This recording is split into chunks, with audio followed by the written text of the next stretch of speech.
Liverpool booked their place in the Champions League quarter-finals with another 2-0 win over RB Leipzig in Budapest on Wednesday, on this occasion earning their first home win of 2021 thanks to second-half goals from Mohamed Salah and Sadio Mane.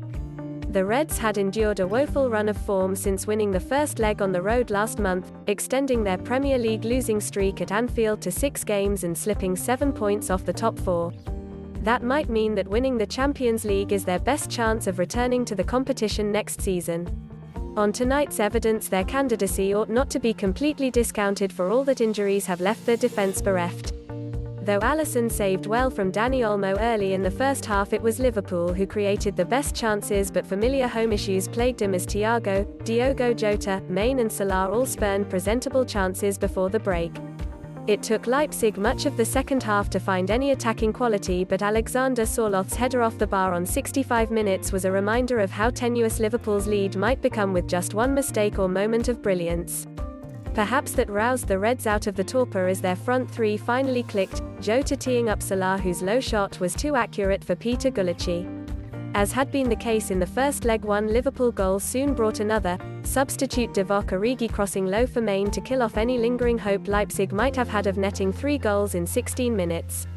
Alisson he saved superbly from Olmo early in the contest, but it is fair to say he does not radiate the authority he once did, coming out flying for a cross from the right after 20 minutes that he would have needed arms twice as long to six Trent Alexander-Arnold. Despite facing the more attack-minded Christopher Nkunku on his flank, Alexander-Arnold did not hesitate to get forward and did so effectively until it got to the killer moment, where he was too often guilty of taking that one extra touch that gave Leipzig time to six Nathaniel Phillips. Maybe it was just the bandage on his head that made him seek out the aerial duels and one-on-ones with Yusuf Poulsen, but to Phillips' credit, he dealt excellently with the pressure that came his aide Ozan Kabak, forming Liverpool's 8th centre-back pairing in 8 Champions League games. Kabak didn't look like a borderline stranger among his teammates.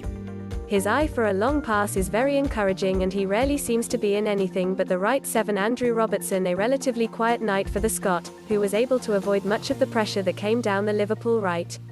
He was lucky that a missed header in the 65th minute was not punished by 6 Fabinho. He has been a more than adequate centre-back in his 6-month sojourn at the back, but tonight was a reminder of why he might be one of the best anchormen in the world.